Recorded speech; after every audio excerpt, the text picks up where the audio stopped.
Thank you. I am delighted to be here and to get to share a bit more about Ben Bridge. You've heard a good primer on who and what we are, but I think one of the things that's really exciting about our business is that we've continued to evolve over 100 years. I think that's how you stick around for that long, is that you continue to be true to your core values and continue to evolve that experience. And so when I think about what we've sold over the years, my dad talks about his first big sale during the holiday season.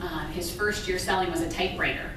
Okay, we sold typewriters, but really our heritage goes back to my great-great-grandfather and goes back to a man by the name of Sam Silverman. And Sam was a watchmaker. And so he had come over from Poland. He was in a little coal mining town in Altoona, Pennsylvania. And the coal dust wasn't great for his health. And so around that time, the turn of the century, train conductors had to have their pocket watches certified and serviced every year to make sure they were keeping accurate time, because they were the ones who kept the trains moving on time. And so Sam journeyed across the country, setting and maintaining the pocket watches for train conductors. Seattle was the end of the line, so Seattle, he set up shop. And so this is his store in downtown Seattle in 1912, or thereabouts. He is the man on the left, the reliable jeweler. We have no idea who the man in the cowboy hat is. I'm going to assume the optician. And in that era, you often found watchmakers and opticians sharing space, because in that era, in a watch, you would pick out your pocket watch case and your movement separately and would assemble it. And so the crystal on the pocket watch used the same machine to shape it as the crystal the optician would use for eyeglasses. So you often found those two kinds of businesses working together. And so we've grown since then. So Sam was really the knowledgeable professional watchmaker. He understood that business. And his daughter married a man by the name of Ben Bridge. Here is Ben. So Ben joins the business. Ben had been working for a wholesale grocer for Schwabecker downtown, and came into the business to join his father-in-law.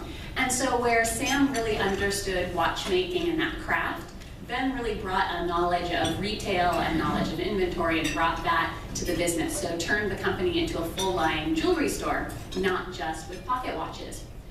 Shortly after the two of them worked together, Sam decided he needed better air again. He needed to go somewhere for his health. So where was better air from Seattle?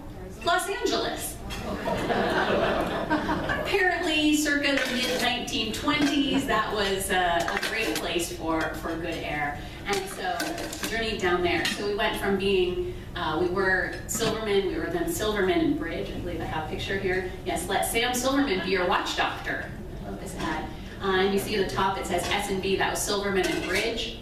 And then when Sam decided to head down to California, the train had barely left the station and then changed the name to Ben Bridge.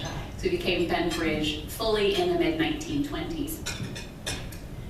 Here is a store that was a big deal. We remodeled a store right around the time of the Great Depression. Not an easy time to do business, but the nice thing about being in business for over 100 years is you have some perspective about how to make it through some more turbulent times. And it was a very big deal when we opened this store. And so you see all of the beautiful flowers that we had opened this store. Just a fun ad here for Winton watches. $1 down, $1 a week. It sounds like a great value to me for this watch. And you see Ben Bridge, and you see a successor to Silverman and Bridge. I like that ad a lot. And so Ben really was a presence in the store. He really understood customer service. He understood taking care of customers, wanted to be involved in every single sale. And so the company did very well under his leadership. And he had well, here we are. This is about mid-50s. When this building was built on 4th and Pike in downtown Seattle, we were one of the first tenants in the building. So we were there when they opened. We are still in this building. It was in the late 1920s. And you might see us, we're kind of in that teeny store down on the left. You may see us there. And then over time, over the last 80 years, we have expanded and grown and moved. Sam had 2 sons, Herb and Bob. Herb, my great uncle, Bob, my grandfather. Herb is on the left, Bob is on the right. And the 2 of them grew up in the business. That was all they knew. And then the war came, and Herb decided he had to go and be a part of World War II. He was 17 years old, and so he had to have parents sign a form allowing him to go early. He didn't want to wait till he was 18. He was scared he was going to miss out on the war. He was like, I gotta get there. I've got to go participate. And so his father signed the paper at work. I think if his mother had been the one asked, that would not have happened. But the family has a strong naval tradition. And so it was very important that he went off to the war, and then later his brother Bob did, because they gained really important skills that they were able to bring back to the business. So Herb was the naval officer. He wanted to be up leading the ship full steam ahead. That was Herb's incredible skills. Whereas Bob really was more of a systems guy, that he was on the inventory side, wanted to be managing all of the supplies for each of the ships, learned about systems, learned about technology really early on. So when they both came back from the war and were in the business, they wanted to have those same kind of roles. Herb wanted to be out on the floor, wanted to be taking care of customers, wanted to be full steam ahead. And Bob really wanted to build a company of scale, wanted to be running the systems in the back of house. And so their skills really complemented one another really well and allowed us to grow because of them. We started to grow this is not our second store, but our second store was down in South Center, our second store that continues to be. We had a store in Bremerton for a number of years, but to this day, if I ever say to my grandfather, gosh, I'm so busy, I have so much to do, I wish I had fewer things, he said, Lisa, when we had the store in Bremerton, people got paid on a Friday, they shopped on Saturday, we were closed on Sunday, you had a few people on Monday, and Tuesday, Wednesday, Thursday were deadly. He said, I polished every piece of silver, I washed the floors, I called every job I possibly could, and there was nothing to do. He said, since we closed that store, I've never been bored a day in my life since, and it's a good thing. Okay, I get it. But when we really started to expand, we opened in South Center. It was our second store, and we thought, how are we going to manage a store that's so far away? It's 20 miles away. How are we possibly going to have these 2 stores? And the other thing that was a first is we weren't going to have a bridge in the store. We weren't going to have someone with the last name Bridge. Wow, how are we going to do this? We had a man by the name of Orly Solomon who went down to manage that store for us. And Orly taught us many things, but one of the most important lessons from that experience was that we learned if you have great people and you give them the opportunity to run the store as their own, then we can continue to grow.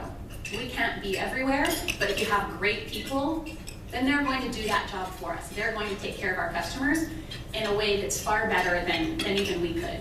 And if you get to know Steve, as you guys heard earlier, know that that's certainly true. The care that Steve gives to each of his customers and each of his associates in the business that he's been able to build is truly incredible. So we've continued to grow over time. We brought in then the 4th generation. There on the left you see is John. Some of you may know John, and then on the right is my grandfather Bob. Continued to grow.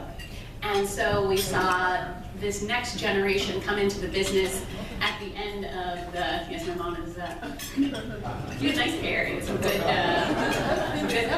that was pretty good, yeah. I think that must be early 80s. Yeah. So they came into the business, and John and Ed took on the role as co-CEOs in '91, and really continued to grow the business, continued to expand into new markets. As I mentioned, having great people allowed us to continue to grow. That when we went into a new market, people didn't know who we were. But that manager was Ben Bridge to that community. they had to go out and to build that network and to build that name in each community we were a part of. And as we've grown, we looked at what does the future hold? What does the future hold for Ben Bridge? You know, we were 4 generations in at that point. How do we make sure that we can continue in the future? How do we make sure that we can continue to offer our customers an incredible experience? How do we make sure that we're able to take care of their jewelry and these important occasions that we have? What can we do to continue to grow?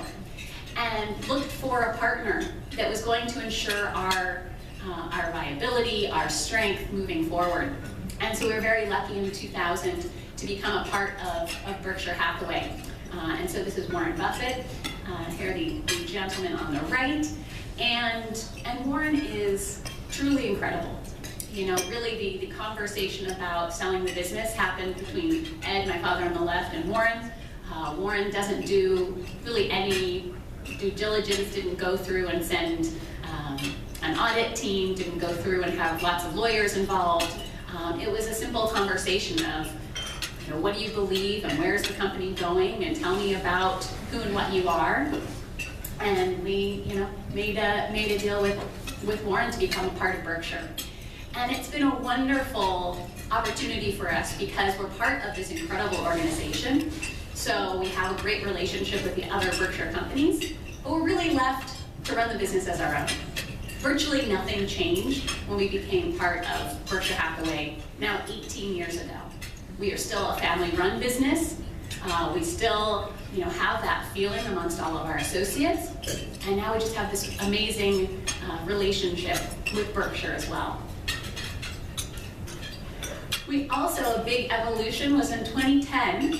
There was this thing called Pandora that we had heard about, and people were saying it was being successful in the East, but really hadn't made its way out to the West into great degree.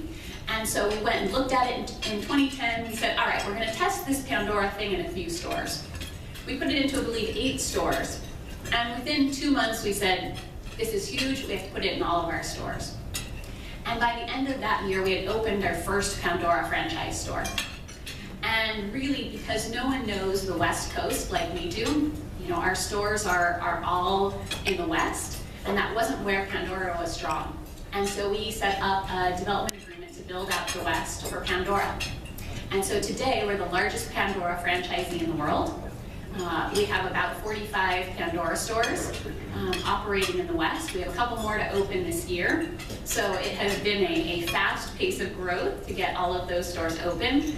But again, having great people that were able to build these stores, be able to execute them, and to do an incredible job.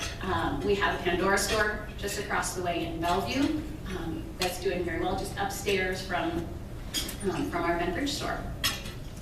We also, through that Pandora growth, became a multinational company, and we expanded. We now have 5 Pandora stores in Canada.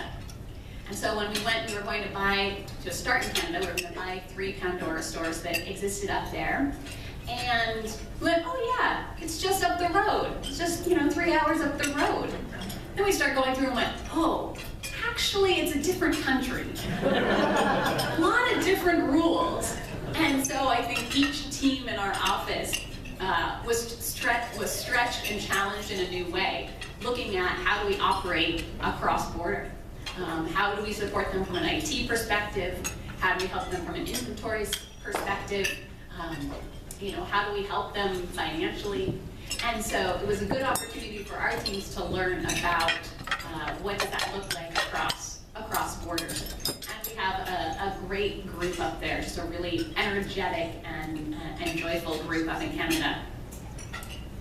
So here is, other than BC, here's our footprint today. We're in 11 western states, 1 province. So we are Honolulu to Minneapolis, west to east, and Anchorage to Houston, north-south. So we cover some good territory across the west. We jump a couple states to get to Minneapolis, but otherwise we're very much a West Coast jeweler, and really expansion since the 60s to build out that store network. One of the things that we've always strived to do is to have exclusive merchandise in our stores. Our buyers have been traveling overseas for over 30 years. One of the things that we want to have is something you can't find anywhere else. We want to go and see what's interesting around the world.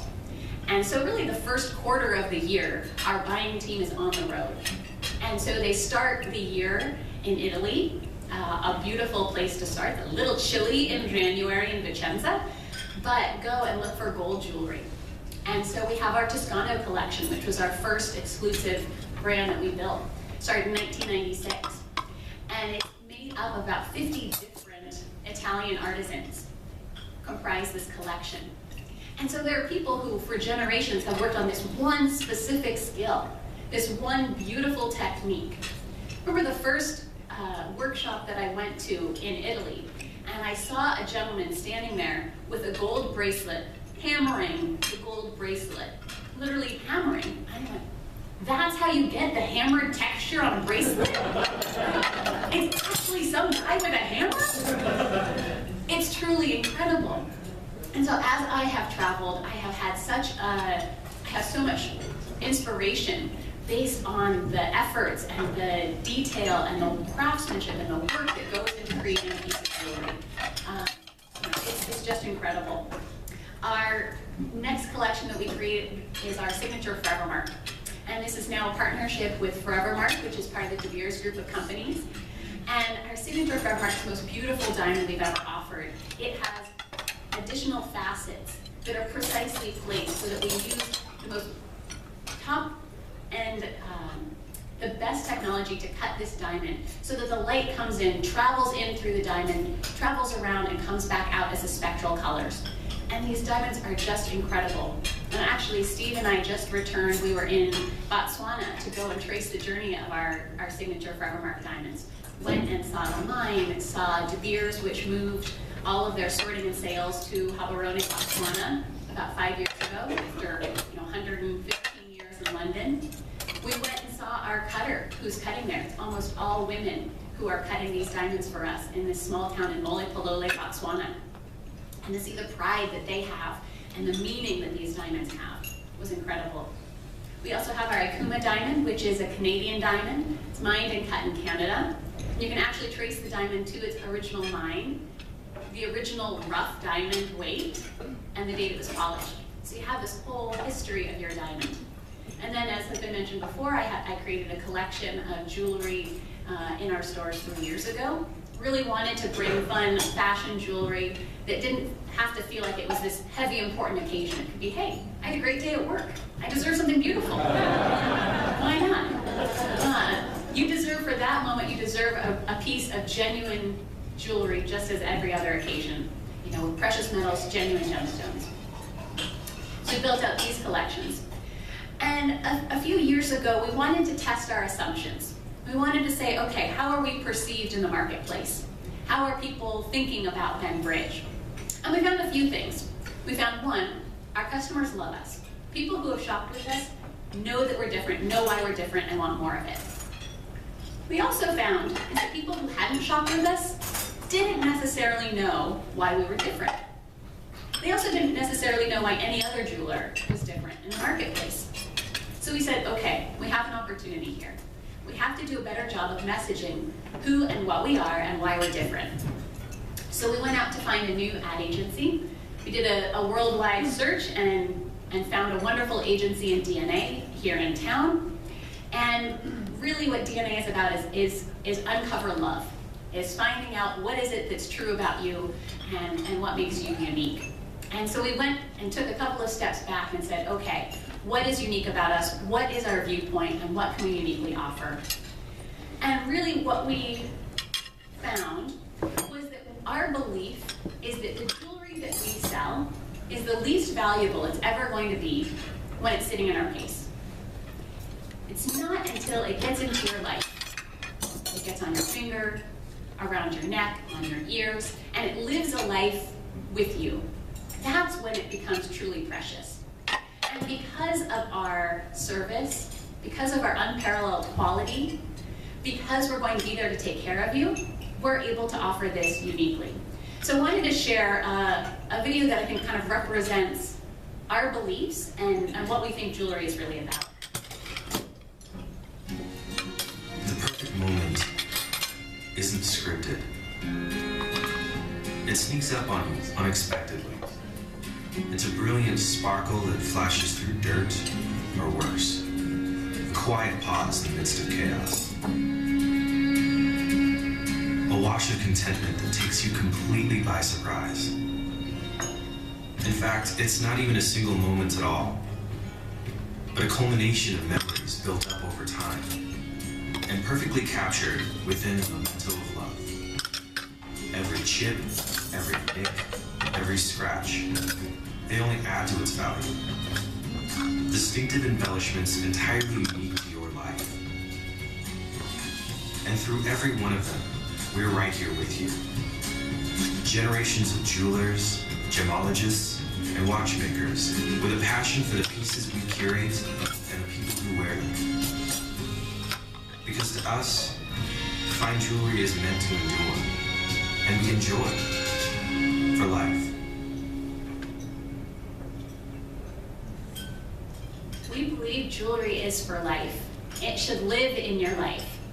And it really struck me after I was married in October, and maybe a month into marriage, my husband looked at his beautiful wedding ring that I had designed. He goes, well, I don't know, maybe I shouldn't be wearing it as much. I'm scratching it. It's not as perfect. And I said, no, you earned every one of those scratches. Every one of those scratches was a moment in our life, and that's part of our journey. And that's what makes it truly precious. So I sat him down and I said, okay, watch this. This is what I'm talking about. This is what I'm thinking about. And so we thought about our customer journey and how are we talking to our customers throughout this journey, rather than just at those moments, those gift-giving moments that it's, I need to buy something today, but how can we find ways to talk to our customers earlier on in that dreaming stage, in that influencing stage? And what can we be doing at the end? What can we be doing after that purchase, in that sharing, in that living moment? How can we continue to support our customers? How can we continue to talk with our customers as we move through, as they move through their lives and as their jewelry moves through their lives? How can we find ways to message at each of these moments? So we started this For Life campaign last year. These are some of the images that we used last year. So trying to capture these perfectly imperfect moments that your jewelry gets to be a part of. You're at the end of a long day eating your lo mein with your turquoise Lisa Bridge ring, or you're cracking the eggs baking cupcakes for your child's class in your Toscano bracelet. You just come out of snorkeling and you're wearing your diamond earrings. All of those moments are perfect occasions to wear a piece of jewelry. They're not that top of a mountaintop, perfect proposal where the wind is blowing and you spin around, That's a nice moment.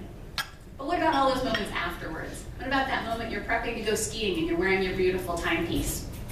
You're ready to go and hit the slopes. Those are the moments that jewelry is really about. And so one of the things that we wanted to do is to do a better job of telling our unique stories. Can we tell why our jewelry is so special?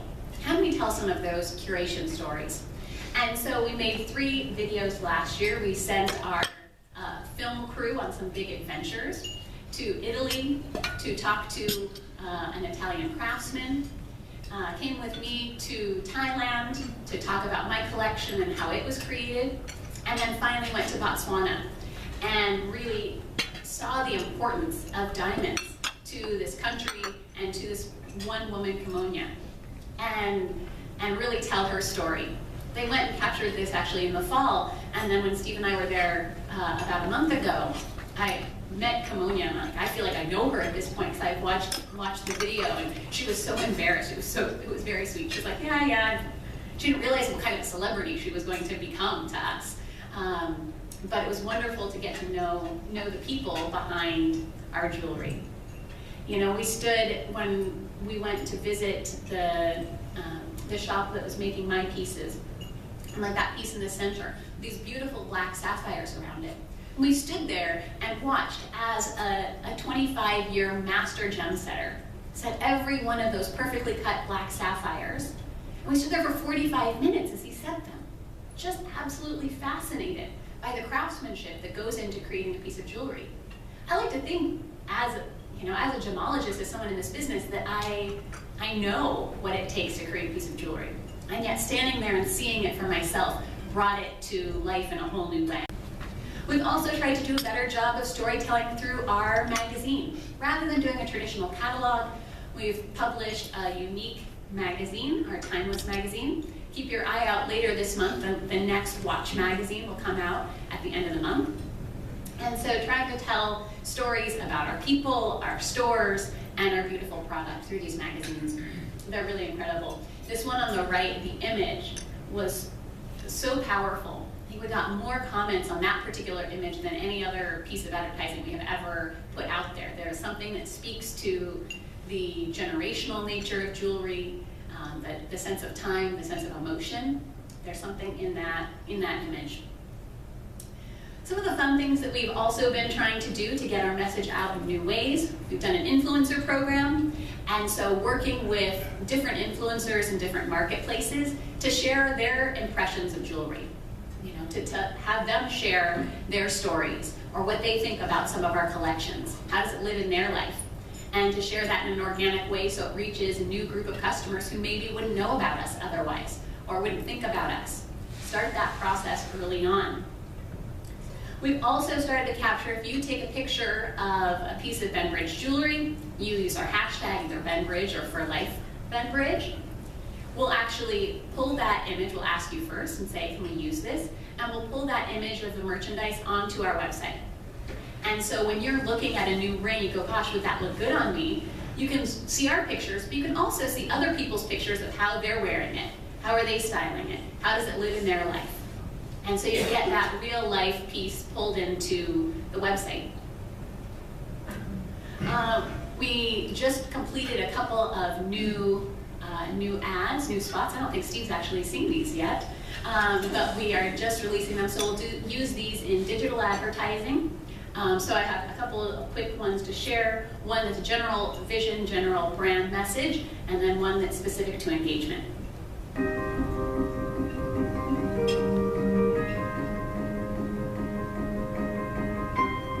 The most meaningful jewelry tells a story of a relationship.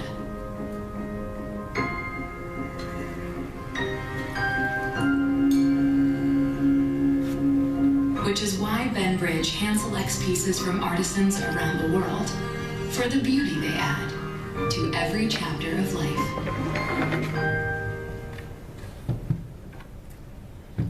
So a warm feeling, this jewelry is made for you for life. Now it's kind of the next generation of our messaging. This piece of jewelry is made for you, and this moment is made for you, and all that goes into that particular moment. And I really wanted to share that with you, looking at across our categories, across different areas of merchandise, and the emotion we want to give off. And then here is the one specifically about engagement, about bridal, which is a key gift-giving occasion for the jewelry world.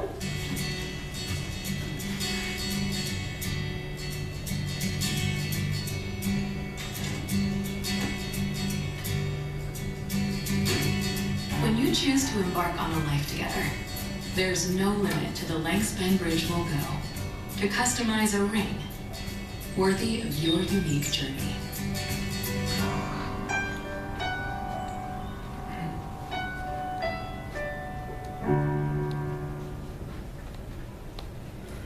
Some fun new spots really have a different feel to them. I think that a lot of our communication in the past really focused on telling that why is Benbridge unique.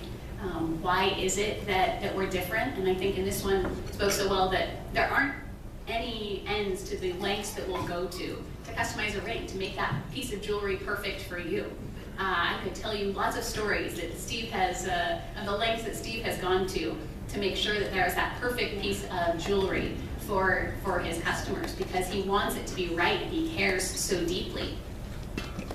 The other piece of how we're evolving our business is our store experience. We were hearing earlier that you guys a number of people are thinking about their store experience, and really wanted to make sure that our stores are warm, engaging, feel comfortable walking into them, feel worthy of your occasion, but also like, hey, I know those people and I want to go walk in and spend some time there. so we hired a new architect in town, SKB. We had done a nationwide search, and we really liked SKB because they weren't necessarily just retail. They had background in hospitality, they had housing, they'd done lots of different types of buildings, and that way that could inform the work in our store. And so wanted to come out with a few things. We set some goals, obviously, to make sure that we were hitting our mark. We wanted to create a store that was approachable. We wanted to create a store that people felt comfortable walking into. You know, I think we have some beautiful stores, but I'm not sure that the heavy marble and heavy wood, does it feel comfortable walking through the door? Can we find a way to make our stores a little more approachable? We wanted to create hospitality within our stores. We've always offered coffee and water or tea in our stores. But do people know that? How can we make that experience a little bit nicer? How can we up-level that 1 degree more? What can we do there? Can we find different moments throughout our stores to engage our customers? You probably want to shop for a fun piece of fashion jewelry a little differently than you do a Rolex or than you do an engagement ring.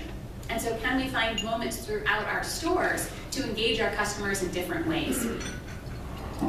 We also wanted to show off our curation, to tell the stories of how this jewelry came to be in a better way. Rather than just taking this piece of beautiful jewelry that's been crafted and came from the earth and putting it into a white box, can we tell that story a little bit more? Can we find ways to integrate that story into the sales process? Wanted to use storytelling, talk about our legacy and our history, find ways for that. And education is so huge. We have more certified gemologists than anyone else in the world. Education and knowledge is huge. And so we wanted to make sure that was at the forefront. You know, when you think about if you're buying an engagement ring, it's probably the most money you've ever spent on the smallest item that you know the least about. And then you're going to go and ask someone to spend the rest of their life with you. That's a pretty big moment and pretty scary. And so can we provide education? Can we make somebody feel more comfortable in that process? And so the first store in our new concept is going to be down in South Center, and we're going to see how it works. How did we do? Did we hit all of the marks? And then we'll see what that looks like rolling out. I wanted to just share a few of the fun things that we're doing in that store just to highlight. One is we're calling it the Alchemy Lab.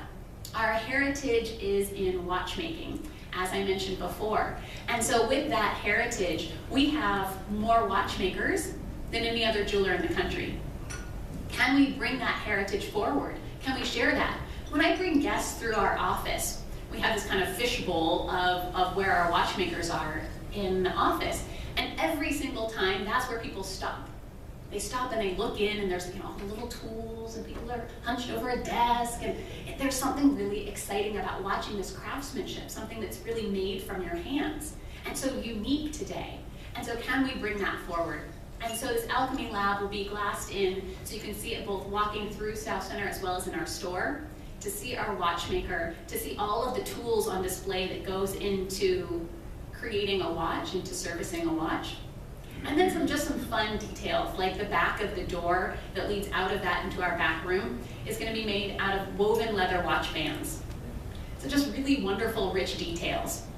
The other thing that we're going to have in the store is something we're calling the curio cabinet. And so this is a space where you can come and touch and play and learn, and we'll have things that tell the story of how our jewelry came to be. So having a big geode crystal, so you can see how a piece of a gemstone forms. And we brought back from Botswana one of the original saws, one of the original polishing saws. And so you can see what are the instruments that are used to unearth and to unleash the brilliance in a diamond. And so can we create an environment you want to come, you want to learn, you want to touch, you want to engage? Can we make this an engaging store? So there are going to be some fun things. So come swing by the store when it's open, end of July, fingers crossed. Let me know if you have any feedback. I'd love to hear from you. As we look to what does this look like, what does the second store look like, what does the third store look like, how can we infuse this into our existing stores? Let me know what you think. Some of the things that are also coming ahead, really trying to create in our stores that sense of warmth, a sense of discovery, a reason to walk through and to come and spend time with us. How can we infuse that in the store? Continuing to build on our exclusive merchandise. What does the next piece of that look like? How can we continue to create desirable, interesting, different pieces of jewelry than you're going to find anywhere else? A really big focus on customization. We've always been able to do custom for our customers, but how can we bring that forward? How can we make it easier? How can we make it more fun? And so we've got some fun things up our sleeves that will be coming out later on. Creating really engaging events, events that are buzzworthy. You want to go, you want to be there. Can we create events that are exciting? Enhancing the store experience, finding ways to make each of those moments different, and then using technology to be able to enhance our relationships. One of the conversations that was so interesting with SKB when we were planning our store, they were building out the, I don't remember what it's on Fairview, it's where the Tommy Bahama headquarters is in downtown Seattle. They were building out the main floor, the main hall. And they brought together a group of people to get some advice, and they were saying, okay, how can we use technology to help enable relationships? What can we do in this area? What kind of technology should we do? And there was one of the people who was attending was a VP of Microsoft. He said, well, this might be a bit strange, but you want to use technology to build relationships in this space, is that right? And he said, yeah. He said, then don't put technology in. He said, if you really want to create organic relationships, you have to have a base level of Wi-Fi, you have to have some functionality. But putting up a screen isn't going to help people to connect to one another. And so when I'm thinking about technology in our stores, I personally want to think about what are we trying to achieve? And then, okay, what's the technology or what's the way to get there? Rather than I want to put a big screen in the store so I can say I have technology. Can we find the ways that are really going to enable that relationship, really be able to help people find that beautiful piece of jewelry? Then, okay, if technology is the answer, then that's great. So we'll be doing a lot of exploration on that piece. And so we have an exciting few years ahead as this evolution in our business takes hold, as we continue to manage and build for the future. After 106 years, we've learned a lot. And it's exciting because we have a lot more to learn. And so I'm looking forward to seeing the next chapter, the next growth, and I'm thankful for the incredible team that I have to go on this journey with me. Thank you.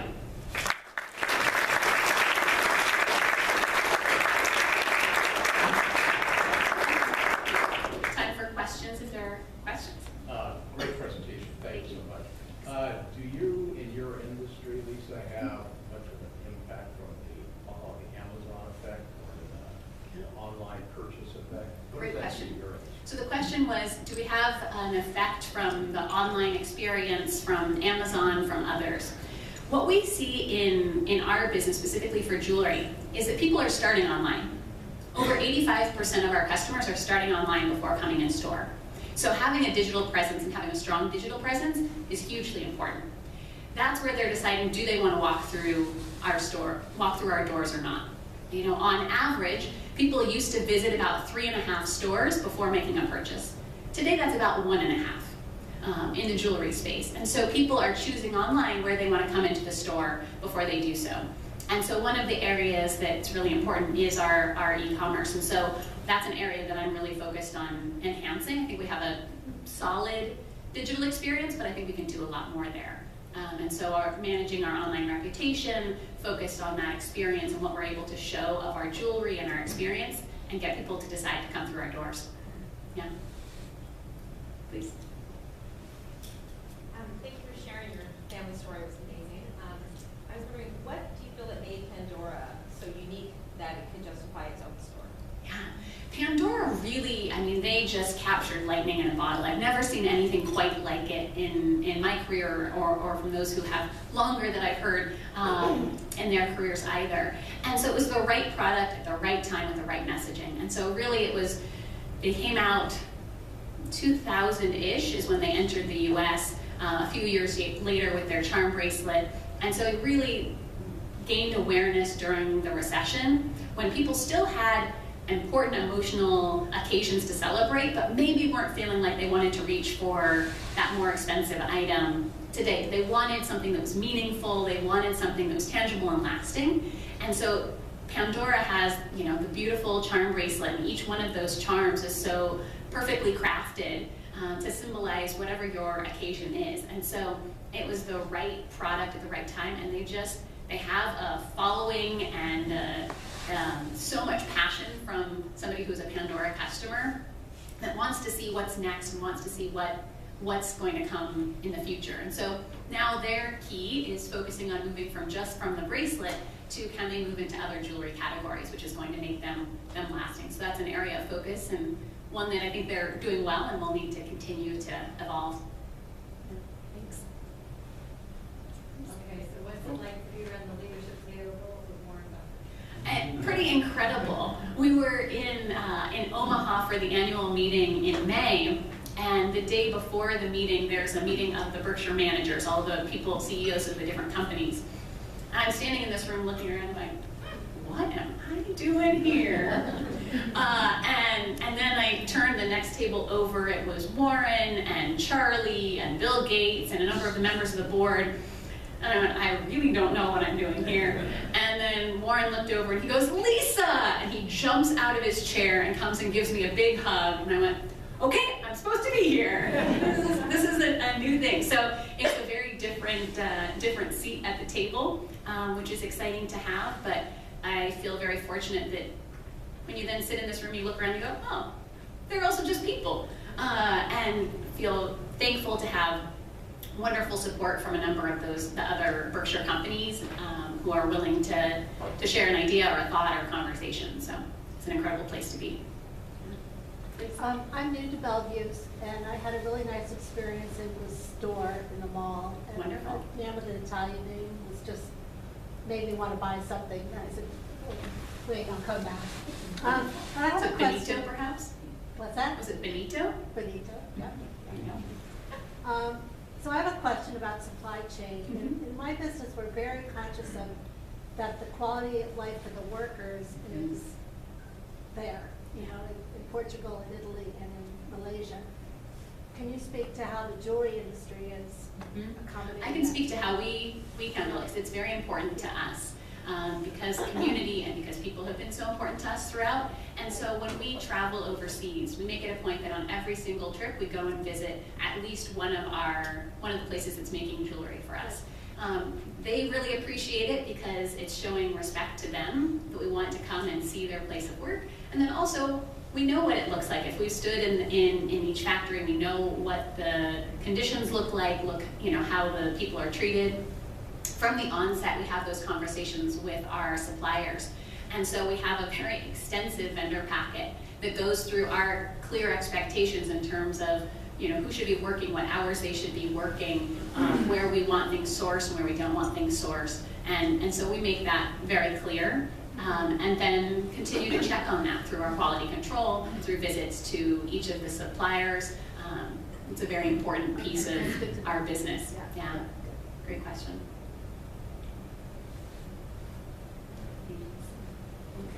I have another thought. Okay. My father gave my mother jewelry, and it was like she wore it, but she always beat it up. But when she died, it wasn't the stuff in the house. It was only the jewelry that I wanted. Yeah. And I don't think my father recognized that part of the gift. But I tell that to my brother, my son, and I start buying myself jewelry so I can give it to my son. So I just think that's part of until that person dies, you don't really realize how important it is. It's absolutely true, and that's the power of jewelry. I have a pair of earrings that the diamonds aren't perfectly matched, and they're not the top quality, but one diamond was my grandmother's engagement ring, the other was my great-grandmother's wedding ring. And when I wear those earrings, I feel them with me. And I wear them on important occasions because I just feel their energy, and there's something very deeply powerful about jewelry in that way than anything else out there. It's something that's lasting, it's real. I mean, those diamonds are billions of years old and have been a part of your family's life and story and get to live on in yours. So, yeah. Thank you. Thank you all.